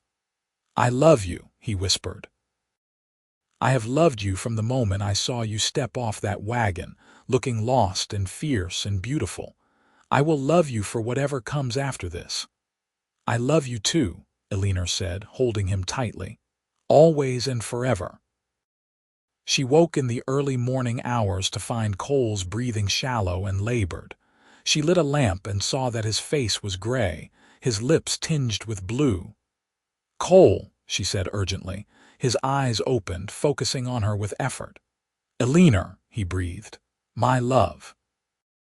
"I am here," she said, taking his hand. "I am right here." "Good," he said, the word barely audible. "Good, stay with me." "Always," Eleanor promised, tears streaming down her face. "I am not going anywhere." Cole's grip on her hand tightened briefly, then relaxed. "Beautiful life," he murmured. "Beautiful wife, so lucky." "I am the lucky one," Eleanor whispered. "You gave me everything." Cole smiled, his eyes locked on hers. "Love you," he said, and then his eyes closed and his breathing stopped and he was gone. Eleanor sat with him for a long time, holding his hand, unable to fully accept that he was no longer there. The man who had taught her to love the land, who had loved her with absolute devotion, who had been her partner in every sense for 28 years, was gone. The loss was so profound it felt physical, like part of her own body had been torn away. Finally, as dawn began to lighten the sky, Eleanor gently released his hand and went to wake Samuel. Her son took one look at her face and understood. Within hours, the family gathered and word spread through the community. Cole Rafferty, respected rancher and beloved neighbor, had passed away at the age of 58. The funeral was held 3 days later, and it seemed like half the territory attended. Person after person came forward to speak of Cole's kindness, his integrity, his willingness to help anyone who needed it. Eleanor sat surrounded by her children and grandchildren, drawing strength from their presence, trying to absorb the reality of her loss. In the days and weeks that followed, Eleanor moved through her life in a fog of grief. She performed the necessary tasks, cared for her grandchildren, managed the ranch business, but it all felt hollow without Cole beside her. She would turn to tell him something and remember he was not there. She would reach for him in the night and find only emptiness. Sarah came by frequently, sitting with Eleanor for hours, understanding that sometimes grief did not need words. "It will get easier," Sarah promised. Not soon, and never completely, but eventually you will be able to remember him without feeling like you are drowning. I do not want it to get easier, Alina admitted. If the pain lessens, does that mean I am forgetting him? No, Sarah said firmly. It means you are learning to carry the love without the pain crushing you. Cole would want you to keep living, Alina. You know he would. Alina remembered the promise she had made, to keep truly living no matter what happened.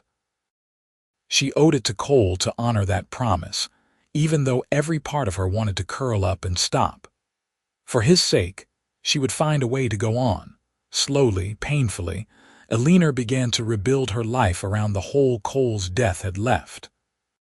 She threw herself into the ranch work, taking comfort in the familiar rhythms and routines they had established together. She spent time with her grandchildren, telling them stories about their grandfather, making sure they knew the kind of man he had been. She continued her sewing, finding solace in the creative work.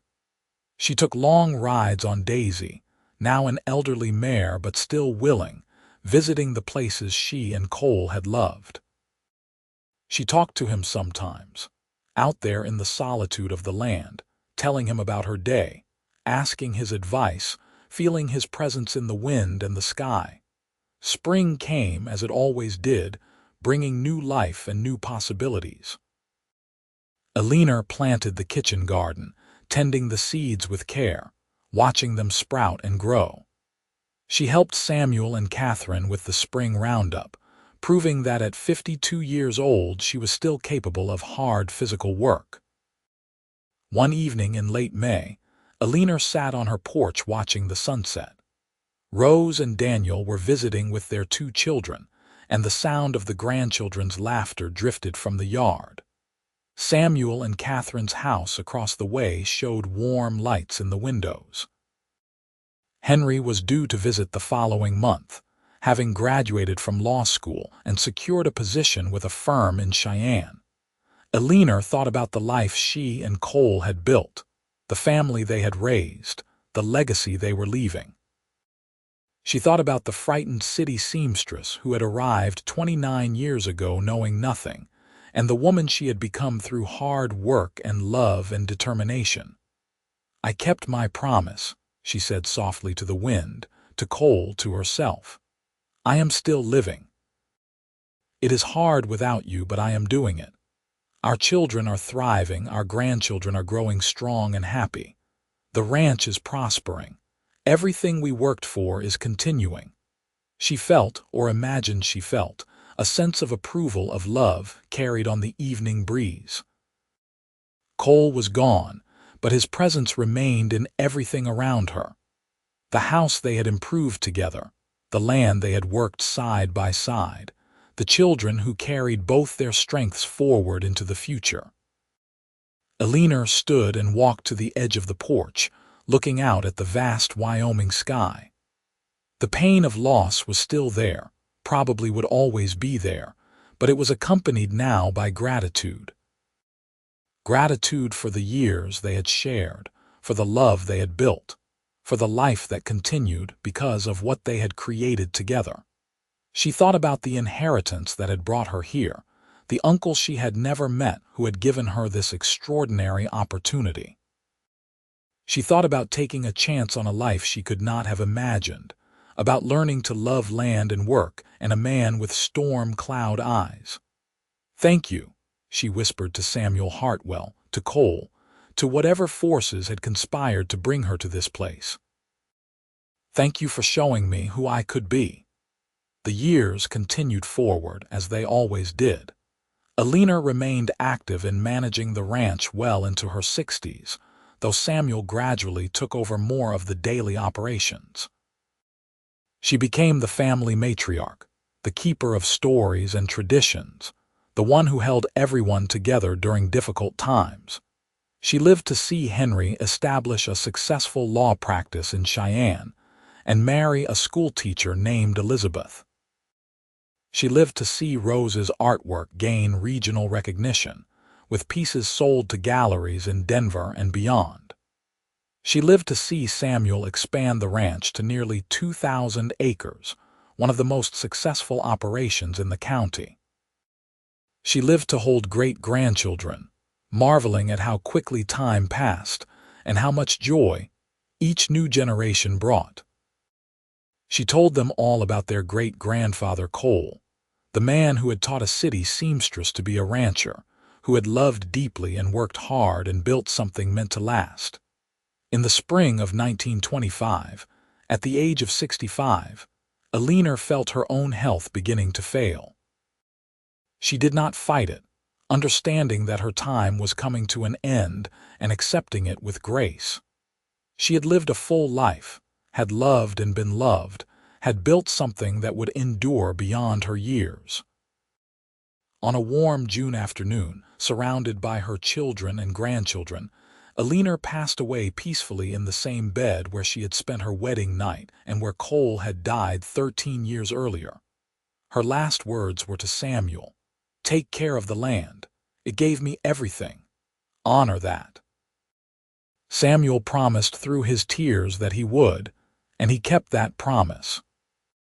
The Running Horse Ranch, combined with the Rafferty holdings, remained in the family for generations, passed down through Alina and Cole's descendants, who continued their legacy of hard work, integrity, and love for the land. In the small cemetery outside Cottonwood Creek, Alina was buried beside Cole under a simple headstone that read, Alina Hartwell Rafferty, 1860–1925. She came from the city and learned to love the land. Beloved wife, mother, grandmother. Next to her rested Cole's stone. Cole Rafferty, 1854–1912. He taught her everything, and she taught him love. Their story became family legend, told and retold to each new generation. The tale of the city seamstress who inherited a ranch she had never seen and the cowboy next door who taught her to love it. A story of courage and adaptation, of taking chances and building dreams, of love that transformed two lives and created a legacy that would endure. The land they had worked together rolled on beneath the endless Wyoming sky, carrying forward the fruits of their labor and the strength of their love, proof that sometimes the most unexpected inheritance is the chance to become who you were always meant to be.